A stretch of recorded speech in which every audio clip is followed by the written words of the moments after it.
Mukhang ang dami niyang bro ah. Last supper na ba yan?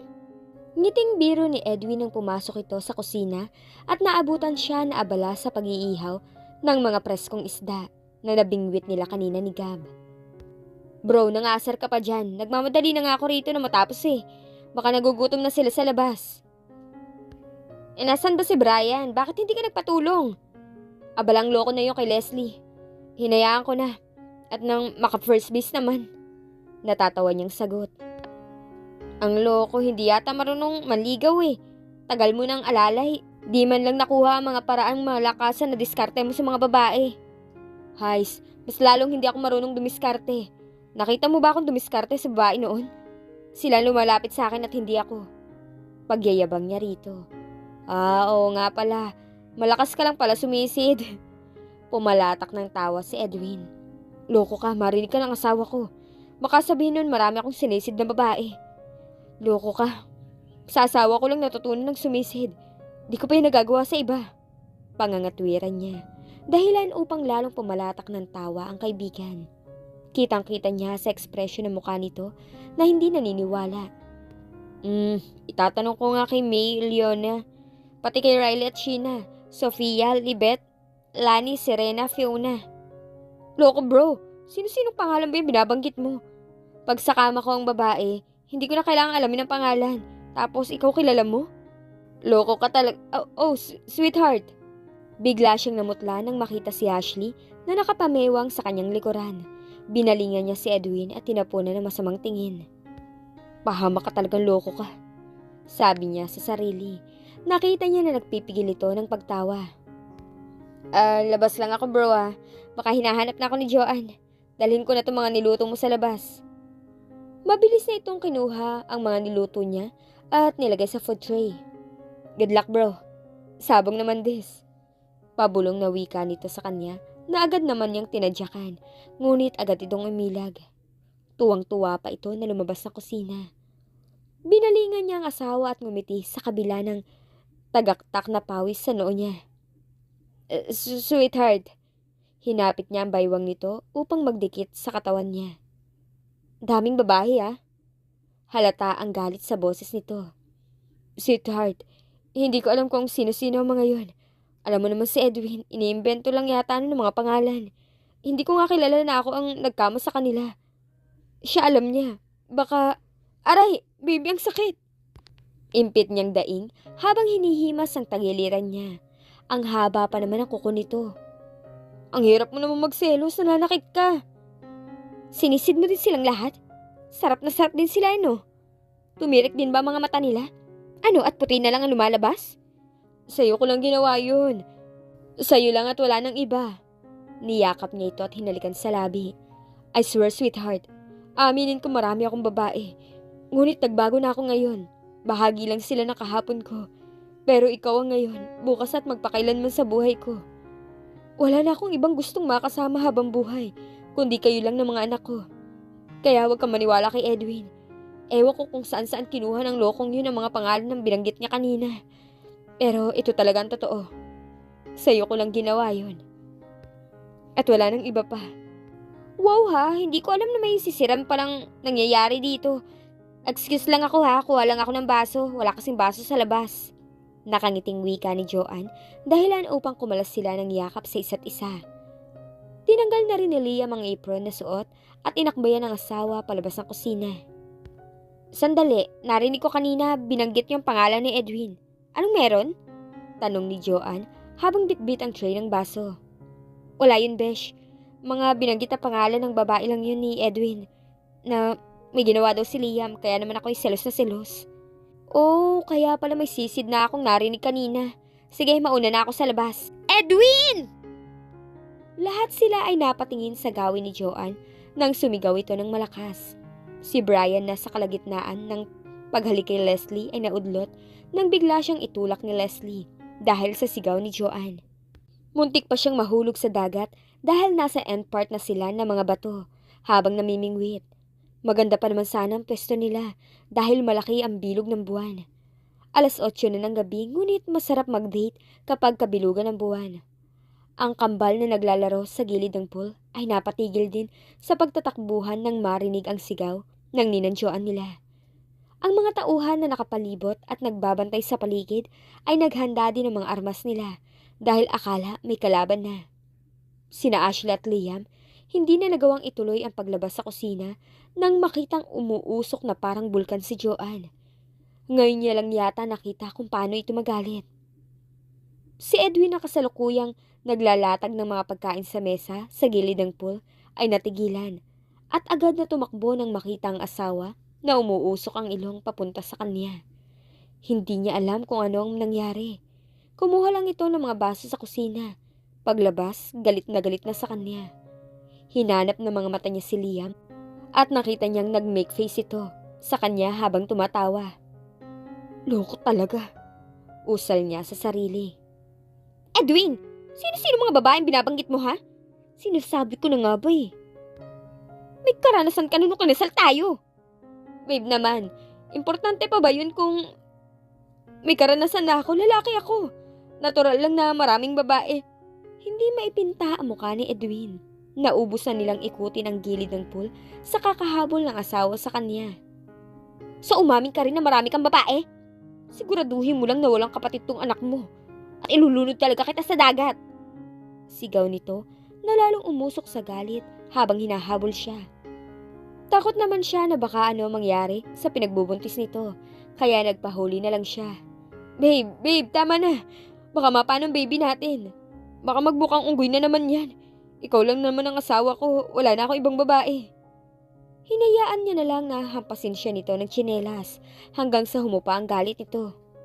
Sinasabi ko sa iyo, Edwin ha, hindi ako magdadalawang isip na bumalik sa pagiging matandang dalaga ko kapag nahuli kita na mayroong babae. Wala nga akong ibang babae, babe. Halika na. Ayusin na natin mga pagkain at nang makakain na tayo. Tingnan mo ang kambal, nakakahiya. Sobrang advance pa naman mag-isip ng mga yan. Bulong ni Edwin. Nagkatinginan si Leslie at Brian dahil sa nasaksihan. Brian, sasagutin na sana kita eh. Pero sa susunod na lang. Baka marami kang babae. Ako lang din yung masasaktan. Parang gustong tumalon ni Brian sa dagat at magpakain na lang sa pating. Gusto niyang batukan ang mga amo niya na walang ginawa kundi sirain ang diskarte niya. Mag-aaway lang naman ang mga ito, idadamay pa siya. Ay, nakakainis! Minumura mo ako? Galit na tanong ni Leslie at tumayo na ito. Hindi, Leslie. Paano ko ba sasabihin? Hinatak niya ito kaya napabalik ito sa pag-upo. Leslie, sabihin mo nga sa akin, hindi mo ba ako mahal? Hindi sumagot si Leslie, kaya inulit-ulit niya ang pagtatanong. Leslie, huling panliligaw ko na to sa'yo. Kung hindi mo talaga ako mahal, tatanggapin ko naman eh. Ako na mismo ang iiwas sa'yo. Siguro kakausapin ko na lang si Master na sasama ako sa kanya para buwagin ang planetarium. Kung sa bagay, para naman sa kanyang buhay ko. Nagpaiwan ako dahil ikaw ang inaalala ko. Mag-isa ka lang dito para protektahan si Master Red. Mukhang magbabago na ang pasya ko eh. Sasama na lang ako kay Master bukas para makalimutan kita kahit paano. Tatanggapin ko na lang sa sarili ko na wala akong pag-asa sa'yo. Binitawan niya ang kamay nito at muling tinuon ang atensyon sa dagat. Hinintay niyang umalis ito upang tuluyan na niyang pakawalan ang nagdurugo niyang puso. Ano bang gusto mo marinig? Tanong ni Leslie. Ang tunay mong nararamdaman sa akin. Magpakatotoo ka, kahit masakit tatanggapin ko para hindi na ako aasa na mayroon pang pag-asa sa ating dalawa. Sagot niya na hindi pa rin lumilingon. Oo na, sagot nito dahilan upang mapalingon siya. Oo na ang alin? Tanong niya. Ano ba, Brian? Tadyakan pa kita dyan ng malaglag ka sa dagat eh. Dami pa pang drama sa harapan ko ngayon. Tapos sasagutin kita ng oo. Tatanungin mo ako kung alin? Loko ka ba? Hirap mong kausap, diyan ka na nga. Tila matagal pang nakatulala si Brian at hindi niya makuha ang ibig sabihin ni Leslie. Oo na, paulit-ulit niyang sabi. Oo na, yes! Mabilis siyang tumayo at hinabol si Leslie. Sobrang saya niya na binuhat ito nang maabutan niya. Yes! Kami na ni Leslie!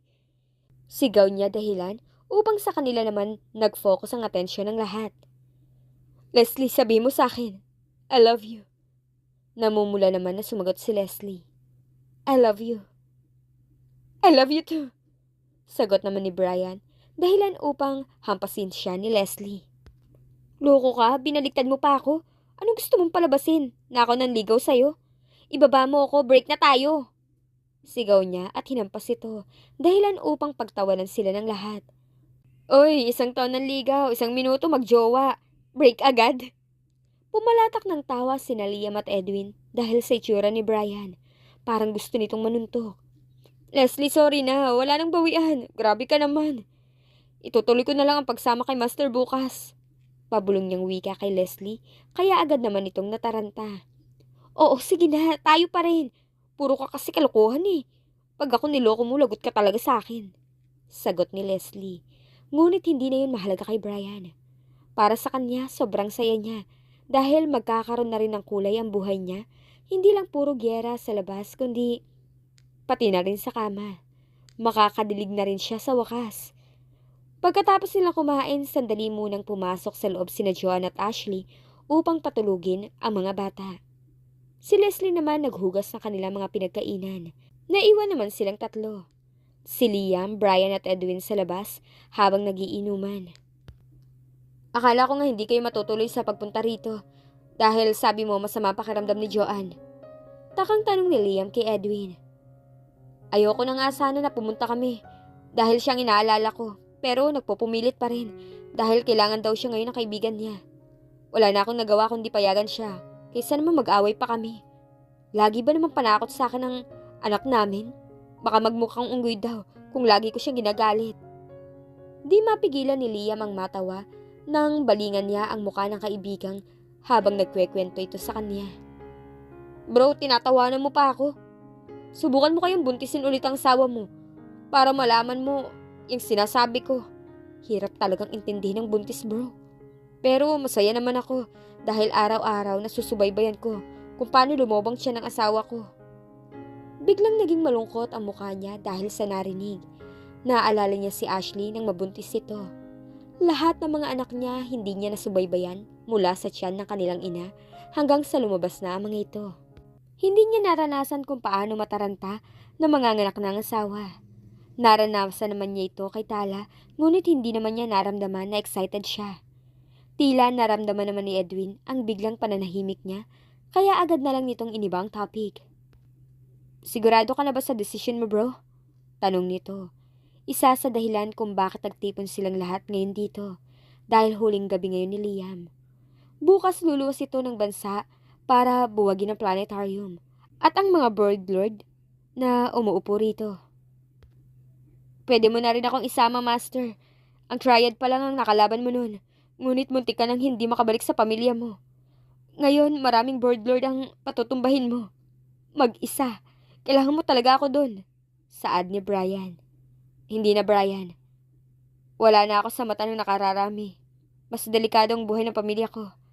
Alam kong si Ashley ang babalikan nila kapag nalaman ng mga kalaban ko na wala na ako. Kaya mas kailangan kita para magbantay sa asawa ko. Kayo ni Leslie, tuloy pa rin natin ang plano. Wika ni Liam at muling nilagok ang alak sa baso. Medyo matagal-tagal itong pag-alis niya. Ngunit sisiguraduhin niyang hindi masasayang ang paglayo niya sa kanyang pamilya. Sabay nilang tutuklasin ni Ashley ang pinakapunot dulo ng lahat. 3 days later. Master, nasa labas po si Tala. Bahagyang nag-iba ang ekspresyon ng kanyang muka nang marinig ang binulong ni Leslie. Kasalukuyan siyang nagluluksa sa harapan ng urn ni Liam. Ano kailangan niya? Tanong niya nang hindi lumilingon. Muling yumuko si Leslie at bumulong sa tainga niya. Kukunin raw niya ang urn ni Master Black. Nakuyom niya ang kamao. Alam na niya yung mangyayari ito, kaya nakapaghanda na siya. Si Leslie lang ang pinaiwan niya dahil pinadala niya si Brian kay Liam. Ayaw niyang mag-isa lang ito na aalis. Si Joanne, gusto nitong umalalay sa kanya ngunit ayaw niyang madamay pati pinagbubuntis nito. Kaya minabuti na lang niya na pasamahin ito kay Edwin pabalik sa ibang bansa. Ang mga anak niya, kinukuha ng kanyang ina ngunit hindi siya pumayag. Hindi pa rin siya matahimik kapag wala ito sa tabi niya. Kaya naman pinagawan niya ng safe room ang mga ito sa basement na sila lamang ni Leslie ang makakapasok dahil sila ang may alam ng password. Binalingan niya si Leslie. Ang mga bata? Nasa safe room, Master. Mahinang sagot ni Leslie na sila lang ang nakakarinig. Tumayo siya at hinaplos ang urn ni Liam. Matalim ang kanyang mga mata at unti-unting pumasok ang demonyo sa utak niya. Ramdam ni Leslie ang pag-iba ng anyo ng kanyang master. Ang kaninang namumulang pisngi nito, tila nababalot ngayon ng kadiliman at hindi niya alam kung anong tumatakbo sa isipan. Matapang na lumabas si Ashley mula sa vigil room, na sa mismong loob ng mansyon niya. Sa labas, nakita niya si Tala, kasama ng maraming tauhan nito. Bumaba ang tingin niya sa matanda na nakasakay sa wheelchair. Bahagya siyang nagtaka kung anong nangyari sa matanda. Bakit naka-wheelchair na ito ngayon? Ano kailangan mo? Matapang niyang tanong. Simpleng tinanggal ni Tala ang suot nitong sunglasses at taas noong humarap sa kanya. Alam mo na kung anong pinunta namin rito. Kukunin ko si Liam. Diretsahang sagot nito. Kung ayaw ko, may magagawa ka? Buong tapang niyang sagot. Huwag mo nang hintayin pa na magkasakin na tayo rito, Ashley. Alalahanin mo, may mga anak ka sa loob. Huwag mo nang hintayin pa na madamay sila kapag pinasukan ng ipis ang utak ko. Naiiritang sagot ni Tala. Tala, matagal nang pinasukan ng ipis ang utak mo. Maraming beses na nga eh. At hindi na ako natatakot na pasukin ulit ng ipis ang buong katawan mo. Dahil sa akin na nanggaling ang mga yan. Naningkit ang mga mata nito dahil sa sinabi niya. Hindi ako nagbibiro, Ashley. Ilabas mo na ang urn ni Liam dahil ako ang higit na may karapatan sa kanya. Asawa ko siya! Galit na wika nito. Sa anong paraan ha? Ikaw may karapatan sa kanya? May pinanghahawakan ka bang patunay na asawa mo siya? Ganting sagot niya. Kasal kami ni Liam! Sigaw nito. Alam mong peking Liam ang pinakasalan mo. Ganting sigaw niya. Hiwalay na kayo! Muling sigaw nito. Yan ang akala mo. Ngunit hindi kami totoong naghiwalay ni Liam dahil hindi ako pumirma sa annulment. Nakangisi niyang sagot dahilan upang lalo itong magalit sa kanya. Mami, kunin mo ang anak mo! Utos nito sa matanda. Bulol na kung magbigkas sa matanda. Naluluha ito habang nakatingin kay Ashley. Nagdikit ang dalawang kilay ni Ashley nang makitang sitwasyon ng matanda. Nahihirapan itong magsalita. Maya-maya'y humagulhol ito ng iyak. Loko ka, wala ka talagang silbi! Sigaw ni Tala. Itulak niya ang wheelchair niya papasok sa loob para naman makita niya ang anak niya. Utos nito sa mga tauhan. Ngunit agad na hinarangan ni Leslie ang daanan bago pa man ang mga ito makalapit sa pintuan. Mabilis na mga ito na tinutukan ng armas si Leslie. Ngunit mas mabilis sa pagtutok ng armas ang mga tauhan ni Ashley na nakapaligid sa kanila mula sa iba't ibang bahagi ng mansyon. Mayroon pa sa itaas ng bubong nito na nakatutok rin ang armas sa kanila. Saan? Humagulhol ng iyak si Amanda habang tinuturo ang kwadradong larawan ni Liam na yakap-yakap nito mula pa kanina. Nakaramdam ng awa si Ashley, ngunit agad rin niyang pinigilan. Hindi pwedeng umiral ang awa niya. Nagawang tanggalan ni Amanda ng alaala si Liam. At bilang ina, hindi ito naaawa sa anak. Kaya ano ang karapatan niya ngayon na maawa para rito? Nakita niya ang pagsusumamo sa mga mata nito na makita ang anak. Sweetheart, let her see my urn for the last time. Gusto kong pagkatapos nito, kalimutan na niya ako bilang anak. At kakalimutan ko na rin na mayroon akong ina. Bahagi na rin to ng plano upang lalong maniwala ang lahat na wala na ako. Malungkot ang boses ni Liam mula sa kabilang linya. Hindi na siya nagtataka kung bakit nakikita siya ngayon ni Liam. Mula sa hidden camera na suot niya. Alam niyang si Sam ang may plano nito. Kahit nasa loob ng safe room ang mga ito, nanonood pa rin ang mga anak niya sa kanila. Maging ang daddy nito ay namamonitor na rin dahil nakalink ang cellphone nito sa computer. Let her in. Utos niya. Binalingan siya ni Leslie. Nagtatanong ang mga mata nito habang nakatingin sa kanya. Tinaasan niya lang ito ng kilay. Nang makitang nakasunod na rin si Tala at ang mga tauhan nito, muli siyang nagsalita. At kayo, kung ayaw niyong pasabugan kayo, manatili lang kayo dito sa kinatatayuan niyo at hintayin kung kailan siya lalabas. Namumula sa galit si Tala dahil sa narinig. Hindi sila pwedeng lumaban dahil libo ang mga tauhan ni Ashley sa paligid. Kaya naman naghihintay na lang sila na makapasok si Amanda. Merong hidden camera si Amanda, kaya makikita pa rin niya kung ano ang nangyayari sa loob kapag nakapasok na ito. Sinanyasan niya ang kanyang mga tauhan na ibaba ang kanilang mga armas at hayaan si Amanda ang papasok. Takot si Amanda sa kanya ngayon, kaya may tiwala siya. Hindi ito gagawa ng anumang bagay na ikagagalit niya. Samantala sa loob ng silid kung saan nakapwesto ang urn ni Liam, mahigpit na niyakap ni Amanda ang anak niya. Hindi siya makapaniwala na totoong wala na ito. Lahat ng sakripisyo niya naging walang silbi ngayon. Ngayong wala na ito sa buhay niya. Halos gusto na niyang ipasok ang buong katawan sa loob ng urn para makasama ang anak niya. I'm sorry, anak. I'm sorry. Sigaw niya sa pautal-utal na boses. Halos magkandahulog siya sa kanyang wheelchair dahil sa sobrang pagdalamhati. Walang kasing sakit para sa ina na mawalan ng minamahal na anak. Liam! Napuno ang loob ng silid ng sigaw niya. Si Liam na nanonood sa kanyang ina, hindi rin mapigilan ang pagtulo ng kanyang mga luha. Kasalukuyan siyang nakaupo sa kama niya sa loob ng hotel. I'm sorry, ma'am. Ngunit kailangan kong patayin ang sarili ko para matapos ang lahat ng kahibangan mo. Mas mabuti na ganito dahil habang tumatagal, lalo mo lang ako sinasaktan pati ang mga apo mo. Ayokong darating ako sa punto na pagsisihan kung bakit naging ina pa kita. I love you, ma'am. But it's over. Binigyan ni Ashley ng tubig si Amanda at kinuha ang urn mula sa pagkakayakap nito. Hindi siya nagsasalita. Wala naman siyang dapat sabihin pa dahil hindi naging maganda ang relasyon nila ng matanda. Umangat ito ng muka at kinuha ang isang kamay niya. Tiningnan siya nito ng makahulugan at binigay ang kwadrado na larawan ni Liam sa kanya. Hindi niya makuha ang gustong ipahiwatig ng mga tingin nito. Mayroon na po akong picture ni Liam. Sa inyo na po yan. Muli niyang binalik sa kamay nito ang picture frame at magkasunod na umiling sabay tulak sa kanya. Ayaw nito tanggapin ang picture frame at pinipilit nito na ibigay sa kanya. Kunot noon niyang kinuha na lang yun at hindi na muling ibinalik pa. Nilagay niya ang urn ni Liam sa pinaglalagyan nito kanina at tinabi na rin ang picture frame doon. Akala niya aalis ng matanda, ngunit muli nitong kinuha ang picture frame at binigay sa kanya.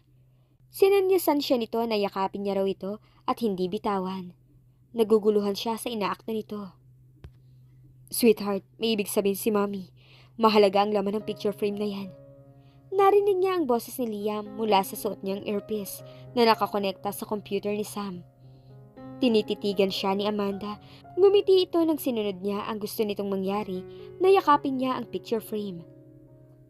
Magkasunod itong yumuko sa kanya, tanda ng paghingi nito ng tawad. Hinatak nito ang kamay niya at inabot ang balikat niya upang yumuko siya. Nagpatianod siya sa kagustuhan nito.